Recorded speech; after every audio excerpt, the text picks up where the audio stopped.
오늘도 은혜의 자리에 또 사모하는 마음으로 모이신 성도님들을 환영하고 축복합니다. 또 영상으로 함께 예배하는 성도님들에게도 동일한 은혜가 임하기를 간절히 축원합니다.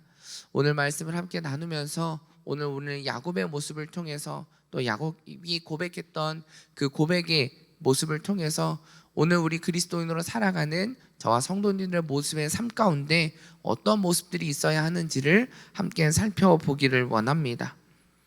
오늘 본문의 말씀은 야곱이 삼촌 라반에 쫓겨 또 삼촌 라반의 집을 떠나 고향으로 돌아온 과정 가운데 일어나고 있는 일들이 계속해서 일어나고 있습니다. 삼촌 라반은 자신의 것이 없어진 것을 또 야곱에게 훔쳐갔다라고 이야기를 하고 누명을 쓰고 있는 모습들이 등장합니다.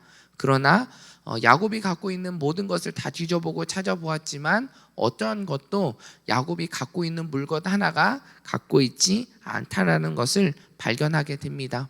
이런 모습을 통해 자신이 지금까지 쌓여졌던 억울함 또 고난과 모든 시간들을 억울했던 이 모든 것들을 삼촌 라반에게 토하고 있는 모습들이 오늘 본문에 등장하고 있습니다. 이런 모습 가운데 가장 우리가 중요하게 살펴보아야 하는 말씀은 본문 42절의 말씀입니다. 우리 함께 읽어보도록 하겠습니다. 제 아버지의 하나님 아브라함의 하나님 곧 이삭이 경외하는 분께서 저와 함께하지 않으셨다면 외삼촌께서는 분명히 저를 빈손으로 보내셨을 것입니다. 그러나 하나님께서는 제가 고난당한 것과 제가 수고한 것을 보시고 어젯밤에 외삼촌을 꾸짖으신 것입니다.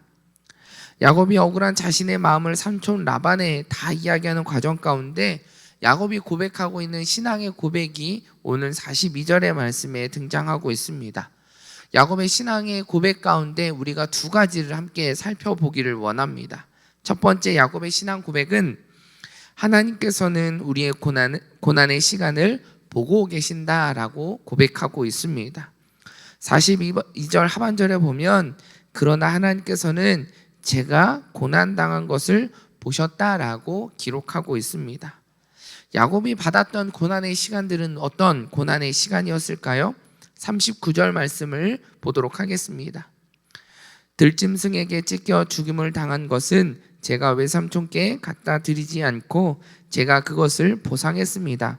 그러나 외삼촌은 밤이든 낮이든 도둑을 맞으면 그것을 제게 물어내게 했습니다. 삼촌 라반이 야곱에게 요구했던 내용이 보여지고 있습니다. 그런데 다시 고대 근동법에 살펴보면 양들을 목자들이 대신 취하고 있는 모습 가운데 들짐승이나 도둑들에게 그것이 당했던 경우에는 그 들짐승이 당했던 것들을 주인에게 가져다 두면 그 상황을 통해 자신이 물어내지 않아도 되는 것이 당시 고대 근동법에 기록되어져 있습니다.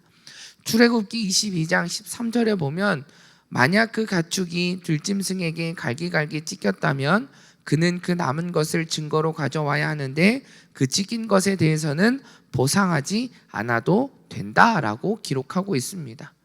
그러나 오늘 본문에 나타난 삼촌 라반이 요구했던 것은 무엇입니까?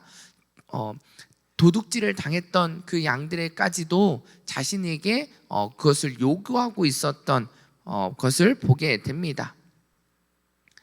야곱이 물어내지 않아도 됨에도 불구하고 부당하게 야곱에게 그것을 물어내게 하는 억울한 상황들이 지금 야곱이 겪고 있었던 일이었습니다.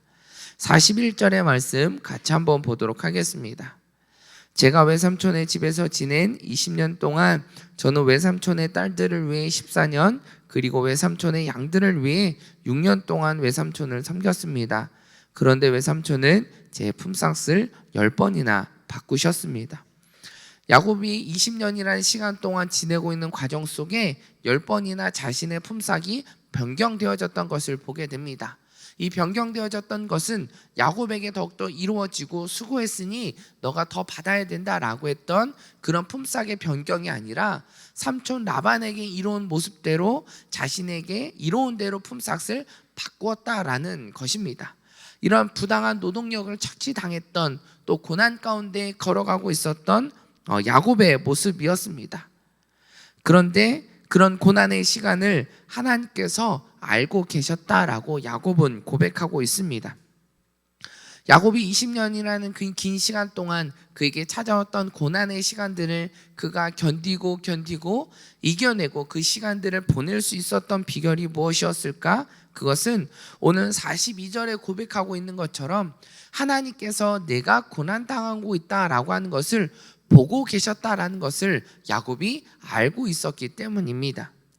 여기서 보셨다라고 하는 그 의미는 그냥 우리가 바라보고 있다, 본다라고 하는 그 의미가 아니라 보셨다라고 하는 그 의미 안에는 하나님께서 나와 함께하고 계신다라고 하는 것이 의미하고 있습니다. 하나님께서 고난당하는 그런 과정 가운데서도 야곱을 바라보고 계셨다, 야곱과 함께 동행하고 계셨다라고 하는 사실을 이야기합니다. 이런 고백의 모습들이 나타나는 것은 42절 상반절에 보면 제 아버지의 하나님, 아브라함의 하나님, 곧 이삭이 경외하는 분께서 저와 함께하지 않으셨다면 이라고 고백하고 있습니다. 야곱은 알고 있었습니다. 고난 가운데 내가 20년이라는 시간 동안 힘들고 어려운 순간마다 하나님께서는 나와 함께 하셨다라고 고백하고 있습니다. 이것이 바로 야곱이 20년이라는 시간 동안 그에게 처해져 있었던 고난의 시간을 이겨낼 수 있었던 비결이 바로 아브라함 때부터 함께 하신 여호와 하나님께서 지금도 나와 함께 하신다라고 하는 믿음의 고백이 있었기 때문입니다. 창세기 30장 27절에 보면 라반의 고백을 통해 하나님께서 야곱 가운데 함께 하셨음을 우리는 볼 수 있습니다. 창세기 30장 27절의 말씀입니다.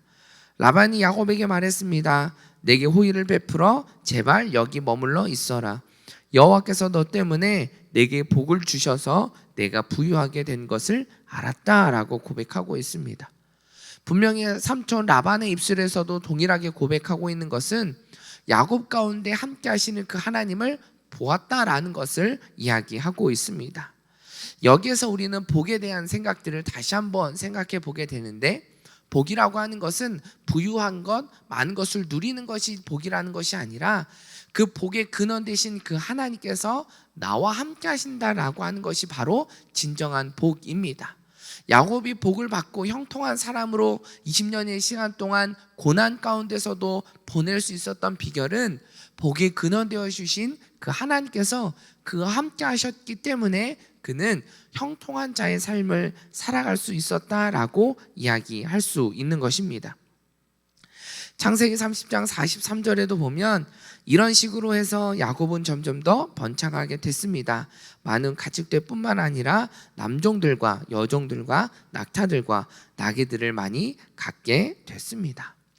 형통한 자의 삶을 살아가는 그 야곱의 모습 가운데 하나님께서 함께 하셨기에 그가 빈손으로 왔지만 그에게 부유함으로 많은 것들을 채워주시고 하나님께서 강성하게 그의 세력들을 또 그의 자손들을 세워가여 주셨다라고 하는 것을 우리는 발견하게 됩니다. 야곱은 고난의 시간을 겪었습니다.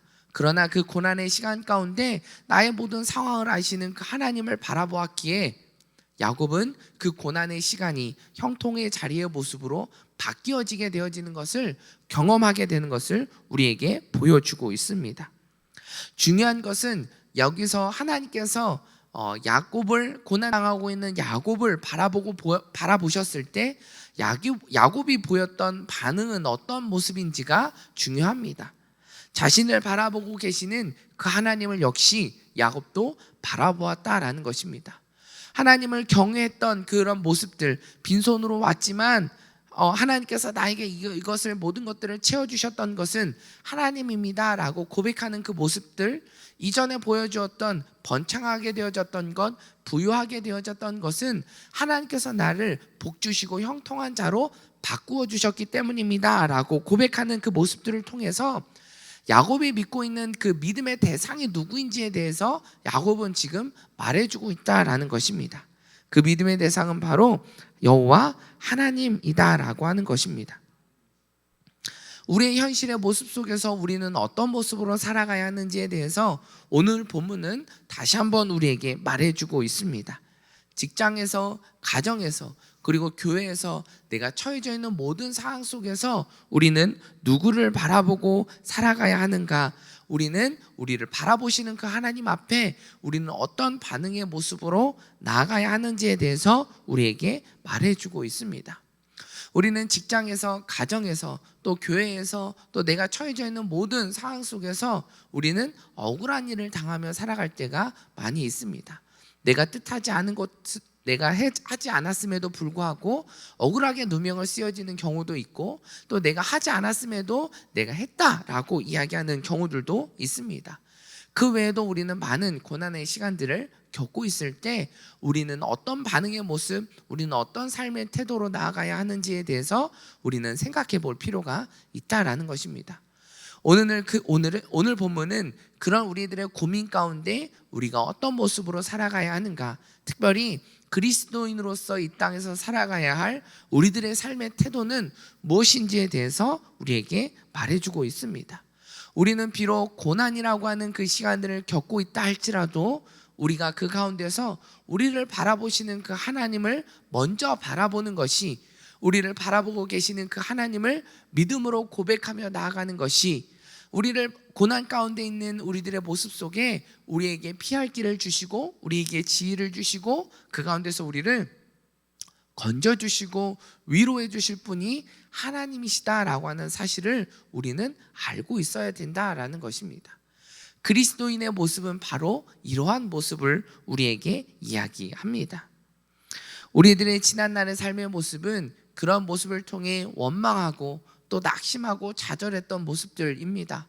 왜 하필 나에게 그런 일들이 찾아왔지? 억울함을 토해내며 살아갔던, 원망하며 나갔던 모습들이 우리들의 모습이었습니다.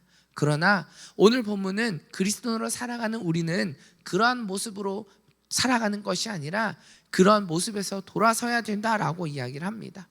그 가운데서 우리 함께 하시는 그 하나님을 바라볼 때 하나님께서 역사하시고 우리 가운데 일하여 주시고 구원하여 주실 그 하나님을 우리는 바라보는 것이 그리스도인이 이 땅에서 살아가야 할 모습이다라고 이야기를 합니다. 이런 모습으로 살아갈 때 우리는 야곱이 고백했던 그 신앙의 고백들이 우리의 입술 가운데, 삶 가운데 나타나는 고백이 되어질 것입니다. 입술로만 하나님을 경외하는 것이 아니라 우리의 믿음이 하나님 한 분만을 경외하는 저와 성도님들의 모습이 되어지기를 간절히 축원합니다. 두 번째로 야곱의 신앙 고백의 모습은 하나님께서 우리의 수고를 보고 계신다라는 것입니다. 42절 하반절에도 보면 나의 고난당한 것을 보셨을 뿐만 아니라 제가 수고한 것을 보셨습니다 라고 이야기하고 있습니다. 야곱의 지난 20년의 시간 동안 삼촌 라반의 집에 머물러 있었던 야곱의 모습은 자신에게 맡겨진 그 일에 대해서 성실하게 충성되이 수고하고 있었던 야곱의 모습을 우리는 발견하게 됩니다. 오늘 보면 40절 말씀에 보면 낮에는 너무 뜨거워 견디기 어렵고 밤에는 너무 추워서 제대로 잠도 잘 수가 없이 지는 게 제 처지였습니다 라고 기록합니다. 삼촌 라반의 가축을 치는 과정 속에 열악한 환경 속에서 있었지만 나는 그럼에도 불구하고 내가 맡겨진 일에 대해서 성실하게 충성되이 감당했던 야곱의 모습을 우리는 발견하게 됩니다. 20년의 시간 동안 10번의 품삯을 바꾸었음에도 불구하고 그는 끝까지 자신에게 맡겨진 일에 성실하게 일하고 있는 모습을 발견하게 됩니다. 39절 말씀에도 보면 들짐승에게 찢겨 죽임을 당한 것은 제가 외삼촌에게 갖다 드리지 않고 제가 그것을 보상했습니다 라고 하는 그 모습 안에도 자신에게 맡겨진 일에 대해서 어떠한 흠도 나지 않도록 자신의 최선을 다해 충성되이 그 일을 감당했던 야곱의 모습을 우리는 발견해 볼 수 있습니다. 야곱이 이렇게 자신에게 맡겨진 일에 어떠한 상황에서도 충성되이 그 일들을 수고하며 나아갈 수 있었던 일은 무엇이었을까? 그것은 오늘 우리가 가장 중요하게 살펴보았던 42절 말씀에 그 안에 그 모든 것들이 다 담겨져 있습니다. 42절 말씀 다시 한번 보도록 하겠습니다. 다시 함께 읽도록 하겠습니다. 시작. 제 아버지의 하나님 아브라함의 하나님 곧 이삭이 경외하는 분께서 저와 함께하지 않으셨다면 외삼촌께서는 분명히 저를 빈손으로 보내셨을 것입니다. 그러나 하나님께서는 제가 고난당한 것과 제가 수고한 것을 보시고 어젯밤에 외삼촌을 꾸짖으신 것입니다. 하나님께서 나와 함께하여 주셨고 또 그런 나의 수고를 하나님께서 보셨기에 내가 빈손으로 가지 않고 나에게 그 모든 것들에게 합당하게 채워주셨던, 복으로 형통한 모습으로 채워주신 하나님의 은혜가 있었음을 그는 경험했던 자신의 모습을 고백하며 나아가고 있는 것을 보게 됩니다. 라반의 집에 있었을 때에도 빈손으로 왔던 야곱의 모습이었는데 또 그 안에서 맡겨진 그 일에 대해서 성실하게 충성되게 감당하고 있었던 그 야곱의 모습을 통해서 하나님께서 그 머문 자리까지도 형통케 하여 주시고 복을 주셔서 라반의 집까지도 부유하게 하셨던 것을 우리는 발견하게 됩니다. 야곱의 고백도 마찬가지입니다. 나를 이렇게 부유하게 하셨던 것은 내가 열심히 일했기 때문에, 내가 악착같이 일하고 모았기 때문에 내가 지금 부유하게 된 것이 아니라 하나님께서 나의 수고를 아셨고 나에게 복을 주셨기에 내가 이렇게 부유하게 되어질 수 있었습니다 라고 고백하고 있는 것을 보게 됩니다. 야곱이 어떠한 상황 가운데서도 수고할 수 있었던 것은 삼촌 라반에게 잘 보이기 위해서 수고했던 것이 아니라 하나님께 자신의 모든 일들을 충성되게 감당하고 있음을 보여줄 수 있도록 그렇게 할 수 있었던 비결은, 그 모든 것들은 다 하나님께서 하시고 나와 함께 하시는 그 하나님이 나와 동행하고 있기 때문이다 라고 하는 사실이 야곱에게 있었기 때문이다 라는 것입니다. 42절에 기록했던 것처럼, 아까 우리가 이야기 나누었던 것처럼 야곱의 신앙 고백의 믿음의 대상은 하나님이었습니다. 야곱이 아닌 하나님의 이름을 높이고 하나님의 영광을 드러냈던 야곱의 모습을 우리는 볼 때, 야곱이 지난 20년간 그가 수고하며 애쓰며 나아갈 수 있었던 비결이 무엇인지 우리는 찾게 되어집니다. 우리에게도 오늘 본문은 다시 한번 말씀해 주고 있습니다. 우리에게 맡겨진, 내가 처해져 있는 자리 속에서 나는 어떤 모습으로, 어떤 태도의 모습으로 나아가야 되는지에 대해서 말해주고 있습니다. 가정에서, 부모로, 또 직장에서 내가 일해야 되는 맡겨진 그 자리에서, 또 교회에서 내가 섬겨야 되는 그런 자리에서, 또 여러 상황 속에서 내가 처해져 있는 그 자리 속에서 나는 어떤 모습이어야 하는가라고 하는 것을 오늘 본문은 우리에게 말해주고 있습니다. 우리는 그 자리에서 오늘 본문은 수고하십시오 라고 말하고 있습니다. 이 수고하십시오 라고 하는 그 말 안의 의미는 나의 영광을 위해서, 나의 것을 채우기 위해서 수고하라는 말이 아니라 그 수고의 모습을 통해서 우리가 무엇을 드러내야 되는지에 대해서 말해주고 있는 것입니다. 하나님의 이름을 드러내는 것이, 하나님의 영광을 드러내는 그런 수고가 우리의 모습 속에 삶 가운데 머문 자리에 있어야 된다라고 하는 것을 우리에게 말해주고 있는 것입니다. 마태복음 6장 33절에 보면 예수님께서 제자들에게, 또 모여있는 사람들에게 말하고 있는 모습들이 등장합니다. 그 가운데 예수님께서 말씀하셨던 것은 먼저 그의 나라와 그의 의를 구하라 라고 이야기하고 있습니다. 그러면 하나님께서 더하여 주실 것이다 라고 말씀하고 있는 것입니다. 염려하고 두려워하고 있는 이들에게 두려워하지 말라, 염려하지 말라, 너의 필요를 채우기 위해 애쓰지 말라 라고 이야기합니다. 먼저 우리가 구해야 되는 건 그리스도인으로서 살아가는 우리들, 하나님의 거룩한 백성으로 살아가는 우리들의 모습 속에 먼저 있어야 되는 것은 하나님의 그의 나라와 그의 의를 구하는 것이 먼저다라고 이야기합니다. 오늘 우리가 수고하며 애쓰며 나가는 우리들의 모습 속에 우리에게 먼저 있어야 되는 것은 그의 나라와 그의 의를 구하는 것이 가장 먼저 우리에게 있어야 된다라는 것을 말씀하고 있습니다. 그러나 우리는 어떤 모습으로 지금 살아가고 있는지 우리는 되돌아볼 필요가 있습니다. 세상에서 살아가는 우리들의 모습 속에 현실에서 먼저 그의 나라와 그의 의를 구하는 것이 아니라 먼저 내가 부요한 이후에 내가 그 부요함으로 많이 헌금하고 또 선교하며 나아가겠습니다 라고 고백하고 있지는 않습니까? 또 자녀들에게 이야기할 때 먼저 네가 좋은 대학에 가고 좋은 곳에 직장에 취직해, 그리고 난 다음에 해도 늦지 않아 라고 자녀들에게 가르치고 있지는 않습니까? 세상에서 먼저 요구하는 것들을 먼저 채우고 난 이후에 그때 교회 열심히 해도 늦지 않는다라고 자녀들에게 이야기하거나 그런 모습들을 보여주고 있지는 않습니까? 우리가 보여야 하는 모습이 무엇인지에 대해서 우리는 다시 한번 생각해 볼 필요가 있습니다. 현실은 그렇게 하는 게 성공이고 그렇게 하는 게 우리의 행복과 만족을 주는 것이다 라고 말하고 있습니다.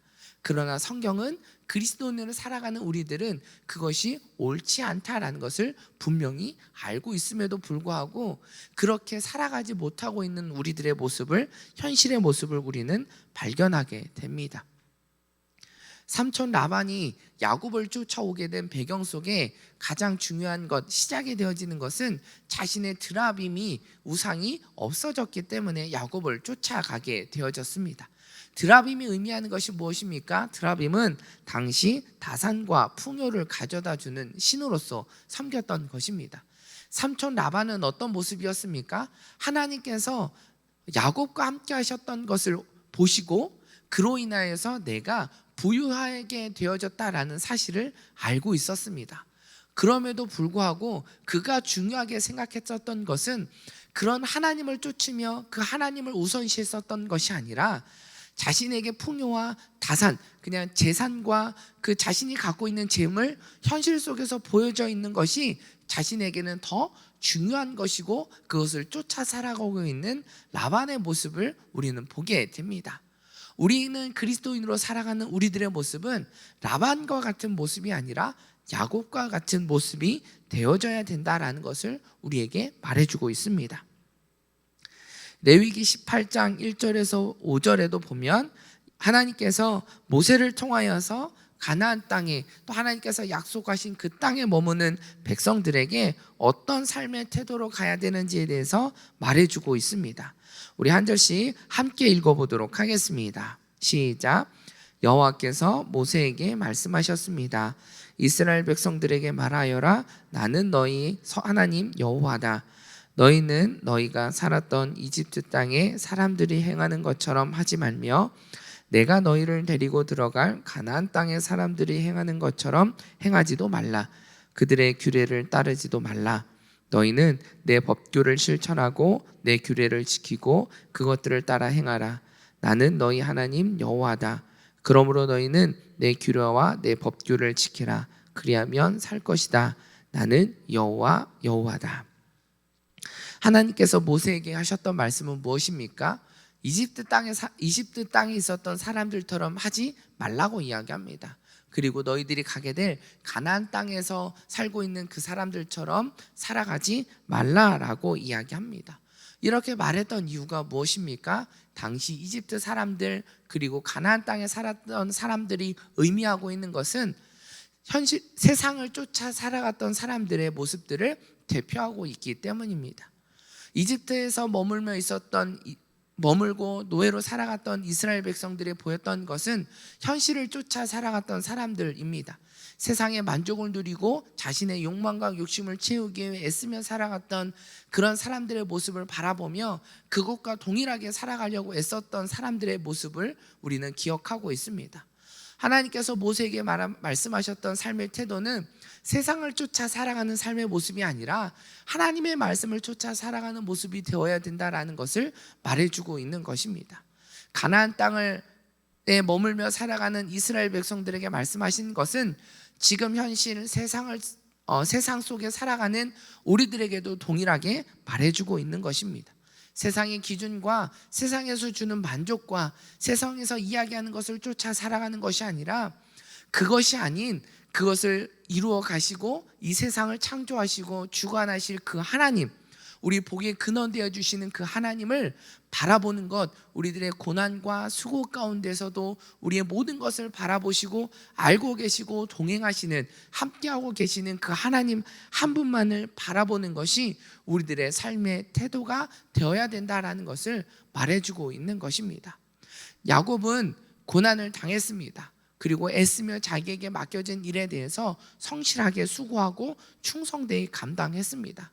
그것을 사람들을 보기 위해 애쓰며 나아가지 않았습니다. 삼촌 라반에게 난 이렇게 힘듭니다. 그러니 나에게 잘해 주십시오. 날 좀 도와주십시오. 불쌍히 여겨주십시오. 라고 말하지 않았습니다. 그런 고난 가운데 나의 고난을 아시고 나의 수고를 아시는, 나에게 보셨던 그 하나님을 야곱이 바라보았다는 것에 우리는 초점을 두어야 합니다. 오늘 우리들의 삶의 모습은 바로 이러한 모습이 되어야 함을 우리에게 말해주고 있습니다. 그리스도인으로 살아가는 우리들의 모습은 이렇게 하나님을 바라보는 모습을 통해 하나님의 이름을 드러내는 것이고, 하나님의 영광을 드러내는 삶이 그리스도인이 현실 속에서 이 세상에서 살아가야 할 모습인 겁니다.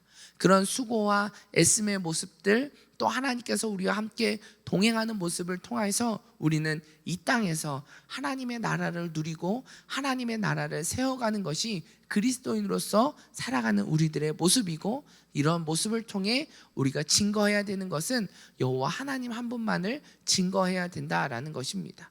우리는 그러한 삶의 태도로 우리에게 말해주고 있습니다. 성경은 그러한 그리스도인으로 살아가야 된다라고 이야기합니다.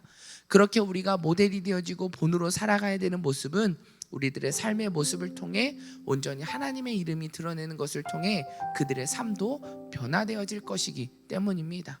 우리 다음 세대 자녀들에게 우리는 어떤 모습으로 우린 그 아이들에게 보여주며 나가기를 원하십니까? 우리는 참된 그리스도인의 모습으로 다음 세대에게 보여줘야 할 의무가 있습니다. 그러한 태도로 우리는 나아가야 합니다. 그러할 때 다음 세대는 선배들의 모습, 부모들의 모습, 믿음의 선배들의 모습을 통해 우리가 그리스도인으로 어떻게 살아가야 하는지를 배우고 또 그 가르침을 통해 그렇게 살아가게 된다라는 사실입니다. 오늘 하루 우리들의 삶의 모습이 진정한 그리스도인의 모습으로, 또 야곱이 고백했던 그런 신앙의 고백이 저와 여러분의 삶 가운데 오늘 하루 우리들의 삶 가운데 이루어지는 귀한 고백의 모습이 되어지기를 간절히 축원합니다.